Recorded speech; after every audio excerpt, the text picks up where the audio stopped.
Bueno, ahora vamos a ver el caso del amortiguamiento viscoso. Este es otro tipo de fuerza. Es una fuerza que se da cuando hay un movimiento de un cuerpo rígido en el seno de un fluido, o sea, en el seno de un gas o un líquido, y cuando el cuerpo se mueve y recibe una resistencia. Que esa resistencia se puede determinar que es proporcional a la velocidad, se opone a la velocidad, digamos, y con un exponente que puede variar dependiendo de varias condiciones. Digamos, esta es una ecuación que describe la fuerza viscosa, pero el régimen, es decir, la velocidad que hay en el cuerpo cuando se está moviendo, es determinante del coeficiente.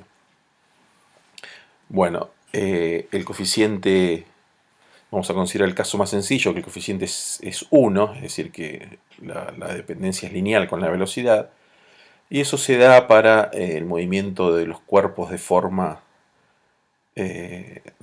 digamos, una esfera o un rectángulo o un cubo en un fluido como el aire, por ejemplo, y se mueve a bajas velocidades. En este caso, la forma de esquematizarlo en nuestro diagrama es a través de un amortiguador. O sea, un amortiguador como un cuerpo que se mueve en un fluido, típicamente un aceite. Digamos, esto se esquematiza así porque en los sistemas mecánicos, digamos, como los autos, los amortiguadores son precisamente de este tipo de movimiento de cuerpos en aceites. Bueno, entonces tenemos una nueva fuerza que está actuando sobre el cuerpo, haciendo el diagrama de cuerpo libre. Se incorpora la fuerza de tipo viscosa como una constante c por la velocidad. Y entonces, en la dirección horizontal, esta ecuación se deriva, digamos, haciendo los pasos, en una ecuación diferencial. También una ecuación diferencial de segundo orden a coeficientes constantes, pero ahora tenemos la derivada segunda, que es la aceleración, el término proporcional a la velocidad y el término proporcional al desplazamiento. Eso igual a 0, o sea que es una ecuación diferencial homogénea. Entonces vamos a hacer un tratamiento similar al que hicimos en el caso del movimiento armónico simple, es decir, sin amortiguamiento. Entonces volvemos a definir una constante omega 0 cuadrado como K sobre M y una nueva constante gamma como C sobre 2M. Entonces, para esquematizarlo en forma genérica, nos queda entonces la ecuación diferencial de este tipo con dos coeficientes constantes, 2 gamma y omega 0 cuadrado. Después vamos a ver por qué la definición de esto, pero es una forma que aparece en los libros clásicamente. Bueno, entonces, como tenemos una ecuación que tiene la derivada segunda, la derivada primera y la función, podríamos probar o sea, necesariamente la función que satisface ese tipo de ecuaciones es una función que cuyas derivadas contienen a la misma función. En el caso anterior habíamos probado con las funciones trigonométricas y ahora vamos a probar con las funciones exponenciales que cumplen con el mismo requisito. Entonces, si suponemos que la función desplazamientos es e a la st, donde s es un parámetro, entonces x punto, o sea, la velocidad es s por e a la st, y la aceleración es s cuadrado por e a la st. Entonces reemplazamos estas tres funciones en la ecuación diferencial y, como ven, todas tienen como término común la función e a la st. Entonces la ecuación diferencial nos queda de esta manera, donde nos tenemos este paréntesis que implica un polinomio cuadrático en S multiplicado por e a la st igualado a 0. Bueno, obviamente, como esto tiene que ser 0 para todo tiempo, para que esta expresión se hace 0 para todo tiempo, lo que tiene que ser 0 es el polinomio. Entonces tenemos el polinomio igualado a 0, y entonces para que estas funciones satisfagan la ecuación diferencial, debemos tenemos que satisfacer esta ecuación de segundo orden. Esta ecuación algebraica de segundo orden. Bueno, obviamente aplicando la metodología habitual de Bhaskara, vemos que, como es un polinomio de segundo orden, tenemos dos raíces. Las dos raíces son, digamos, menos gamma más menos la raíz cuadrada de gamma cuadrado menos omega 0 cuadrado. Entonces nosotros estamos buscando una función que satisfaga mi ecuación diferencial y nos encontramos que hay dos exponenciales, o sea, la exponencial e a la s1t, siendo s1 esta raíz, y siendo e a la s2t, siendo s2 la otra raíz, la raíz con el otro signo. Entonces, bueno, como tenemos dos soluciones que me satisfacen mi ecuación diferenciales, y aplicando el principio de superposición, vamos a hacer una combinación lineal de ambas soluciones, y por el principio de superposición sabemos que también es solución. Es decir, si ustedes reemplazaran esta función en la ecuación diferencial, también la satisface. Y como esta es una ecuación más general que tiene dos coeficientes a determinar, es la solución general de mi problema. Bueno, entonces tenemos la ecuación acá explícitamente, el término e a la menos gamma por t está en ambas ecuaciones, entonces nos queda una combinación de exponenciales de este tipo.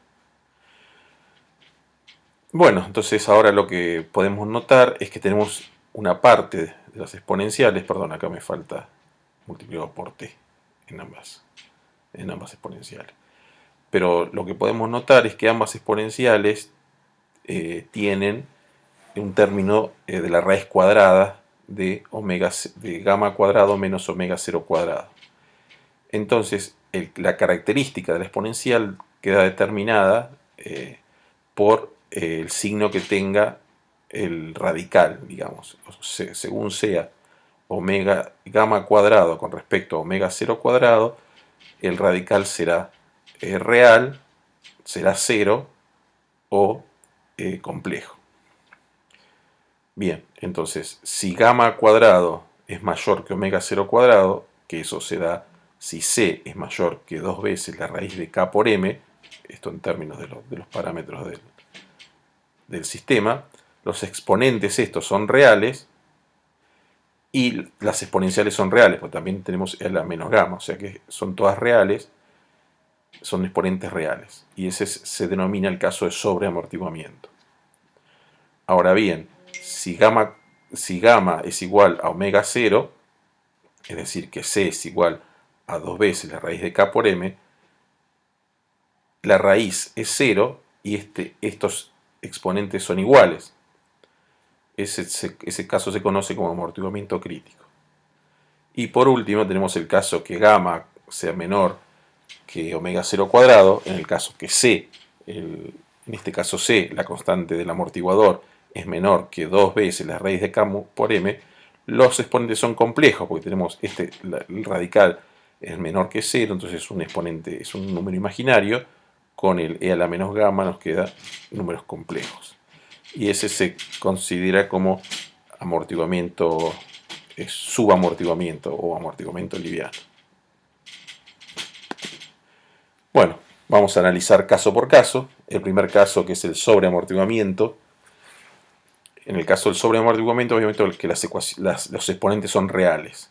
Entonces a la ecuación la vamos a escribir como e a la p1t más b por e a la p2t, es decir, siendo p1 e a la menos gamma más el radical sumando. Y p2 es lo mismo, pero con el radical restando. Notemos que las raíces en este caso, o sea, p1 y p2, son reales. Entonces estas son dos exponenciales reales, o sea que tienen un comportamiento o creciente o decreciente en forma exponencial. Bueno, como vemos que el término que está sumando y restando siempre es menor que gamma, porque fíjense que esto es gamma cuadrado menos omega 0 cuadrado y la raíz cuadrada. Entonces esto nunca es más grande que gamma.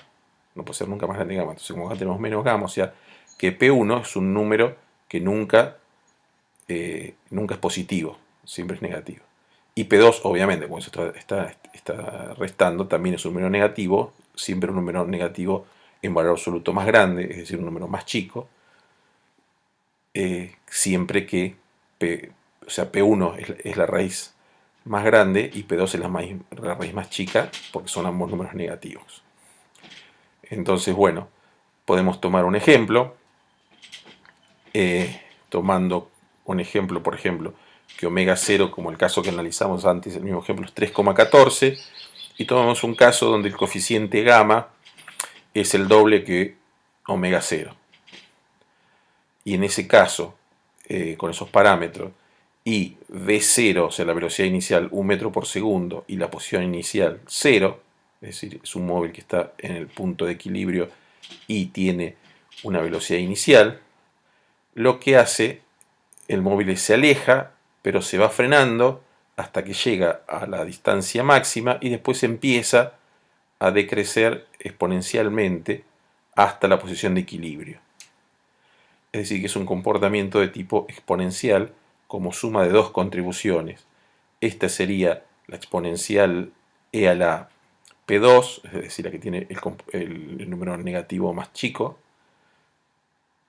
el valor más chico, digamos, de la raíz, y este sería e a la P1. Entonces fíjense cómo esta exponencial negativa decrece muy rápidamente, solamente tiene importancia a tiempos cortos y después ya empieza a comportarse como si fuera solamente este término e a la P1. Bueno, y acá este es un comportamiento, digamos, con estos valores se pueden determinar A y B.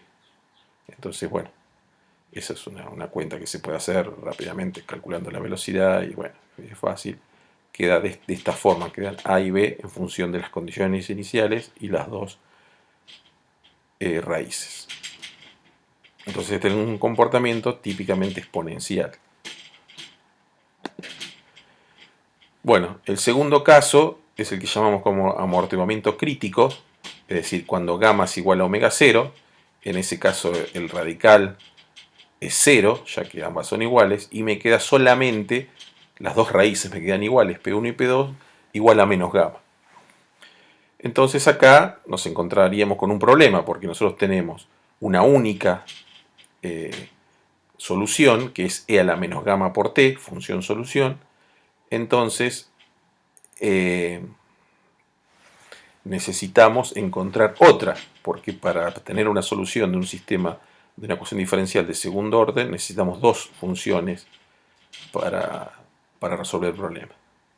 Bueno, hay muchas formas de encontrar esa segunda solución, eso es una cuestión matemática. Yo les propongo que la solución sea e a la menos omega 0t, que es lo mismo que gamma, digamos, o e a la menos gamma por t, para este caso es lo mismo, omega 0 y gamma, pero no solo la exponencial, sino multiplicada por t.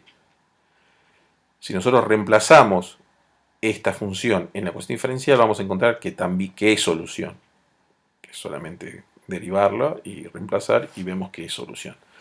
Entonces, la que proponemos como solución general para el caso de amortiguamiento crítico es una ecuación que sea A más B por T por E a la menos omega 0T o E a la menos gamma T. O sea, es un término como el que teníamos antes más otro, que es la constante por T, por E a la menos omega 0T. Entonces, esta es nuestra ecuación general, digamos, para el caso de amortiguamiento crítico. Entonces, tomando las mismas condiciones que el caso sobreamortiguado, es decir, velocidad inicial 1 metro por segundo y posición inicial 0, podemos graficar el caso del movimiento de la posición para el caso de amortiguamiento y vemos que, como el amortiguamiento es menor, el desplazamiento que tiene desde la posición de reposo es bastante mayor, o sea que tiene un momento considerablemente mayor. El otro no llegaba a 0,7 más o menos, y está acá 0,12, o sea casi el doble. Y después de vuelta tiene un comportamiento exponencial de retorno a la posición de equilibrio, pero es un retorno mucho más rápido. Fíjense que ya a los 2 segundos ya prácticamente está en la posición de equilibrio, mientras que el sobreamortiguado tiene un comportamiento que tarda más del doble en llegar a las cercanías de la posición de equilibrio.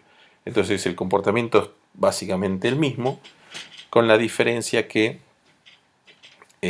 ocurre, digamos, más rápidamente retorna a la posición de equilibrio.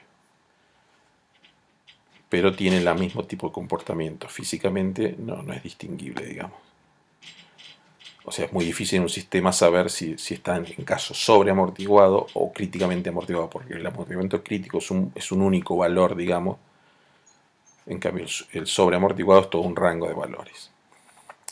Bueno, para el caso 3, que sería el caso de subamortiguamiento, sería el caso en que la constante gamma es menor que omega 0. Bueno, para este caso, si gamma es menor que omega 0, tenemos que el radicando es negativo. Entonces, si el radicando es negativo, la raíz de un número negativo es un número imaginario. Entonces, en vez de tener gamma cuadrado menos omega cuadrado, que sería el radicando que teníamos, nos conviene sacar un menos factor común y definir omega a como la raíz de omega 0 cuadrado menos gamma cuadrado, que este número sí es positivo. Entonces, al radicando, lo escribimos como I por omega a, donde omega a ahora es un valor real. Bueno, entonces nuestra función solución nos queda e a la menos gamma por t por EA por E a la I omega A por T más B por E a la menos I omega A por T. Entonces ahora entran en juego las exponenciales complejas o imaginarias. Como ustedes bien saben, se puede trabajar a través de la relación de Euler y esto está relacionado con la relación coseno de omega t, coseno, digamos, E a la I tita es coseno de tita más I seno de tita. Entonces acá tenemos un comportamiento similar a el movimiento armónico simple. Bueno, pero acá, antes de proseguir, tendríamos que notar que x de t representa el movimiento, o sea, el desplazamiento del cuerpo respecto a la posición de equilibrio. Y acá, y esto lo tenemos igualado a una función que tiene valores complejos, o sea, imaginarios. Y eso no puede ser, porque este número no puede ser imaginario. Bueno, eso es porque nosotros estábamos trabajando con dos constantes a y b, pensando que a y b son números reales, pero si el número es complejo, si la función es compleja, a y b también podrían ser números complejos, porque la restricción para a y b es que sean constantes, y esas constantes podrían ser complejas. Bueno, entonces, pero si son números complejos, en verdad a tiene parte real y parte imaginaria, y b lo mismo. Entonces tenemos 4 constantes, la parte real de A, la parte real de B, la parte imaginaria de A y la parte imaginaria de B. Entonces tenemos muchas constantes. Entonces, para poder restringir esto a los valores reales, tenemos que A y B no pueden ser cualquiera, sino que tienen que tener una relación. Eso se puede demostrar en una cuestión de reemplazar y lo vamos a dejar para ejercicio. Es que la constante B tiene que ser el complejo conjugado de A. Es decir, que no son dos constantes relacionadas, sino que independientes, sino que están relacionadas por la relación de conjugado. Bueno, ¿se acuerdan que el complejo conjugado de un número complejo es el mismo número, la parte real es igual, pero la parte imaginaria cambia de signo? Bueno, entonces si reemplazamos eso en nuestra ecuación general, en vez de B ponemos A conjugado, entonces este número nos queda que es un número más su parte, su complejo conjugado. Bueno, cuando a un número le sumamos su complejo conjugado, nos queda 2 veces la parte real de ese número. Entonces, bueno, el desplazamiento nos queda 2 veces a por e a la menos gamma t, y la parte real de e a la i omega sub a por t es el coseno de omega sub a por t. Entonces de acá nos queda, si definimos en vez de 2a una constante c igual a 2a, nos queda de esta manera. La función que nos queda es c por e a la menos gamma por t por el coseno de omega a, que es por t más phi.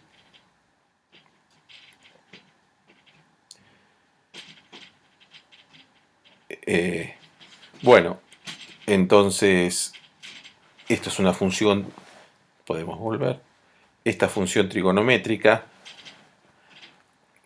perdón, acá la constante phi viene de siendo a un número complejo, ¿no? Como tiene un número complejo, tiene una parte real y una fase, entonces esa fase proviene de acá. Ese paso no lo hice, pero ese phi viene porque porque a es un número complejo, entonces lo escribo como el módulo por e a la i phi y después me queda acá el coseno. Entonces, si analizamos esto, esta parte es una función trigonométrica como la que teníamos antes, pero en vez de tener omega 0, ahora tenemos la constante esta omega a, que como pueden ver, esa omega a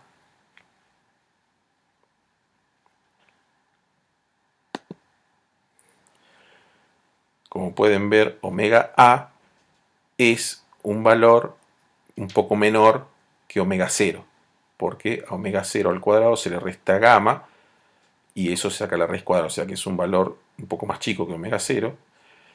Pero bueno, esto es un coseno, pero en este caso del movimiento subamortiguado, lo que tenemos es una amplitud que va decreciendo exponencialmente, es decir, no es como el caso del movimiento sin amortiguamiento, donde tenemos un factor constante, sino que tenemos una amplitud decreciente con el tiempo. Bueno, en las constantes C y Φ son las constantes a determinar de las condiciones iniciales, con un poco de álgebra, reemplazando en las condiciones iniciales podemos determinar que C depende de la posición inicial y de la velocidad inicial y de gamma y omega y lo mismo phi. Ahí tenemos las expresiones, se las dejo para ejercicio para que usted las determine. Y bueno, volvemos a las mismas condiciones que teníamos antes, es decir, omega 0, el mismo 3,14, gamma, en este caso en vez de ser el doble lo considero la mitad, y tenemos una velocidad inicial 1 y una posición inicial 0. Y acá tenemos el gráfico de la posición y de vuelta, como el amortiguamiento disminuye, el punto de máximo que se aleja en forma de la posición de equilibrio, digamos, crece con respecto a los otros dos casos. En este caso, perdón, en este caso llegamos casi a 0,17 y el otro estamos 0,12, entonces de vuelta tiene un mayor desplazamiento respecto a la posición de equilibrio y luego retorna, pero no retorna exponencialmente como en los otros casos, sino que retorna con un coseno. Y lo que sucede es que el sistema pasa de la posición de equilibrio y se pasa hacia los valores negativos de x y vuelve a oscilar. En este caso, no hace muchas oscilaciones, pero sí que vuelve a pasar por la posición de equilibrio, vuelve a pasarse y así está oscilando. Si el gamma es menor, se puede graficar, esto hace varias oscilaciones y se produce precisamente el movimiento armónico con un oscilatorio con una amplitud decreciente.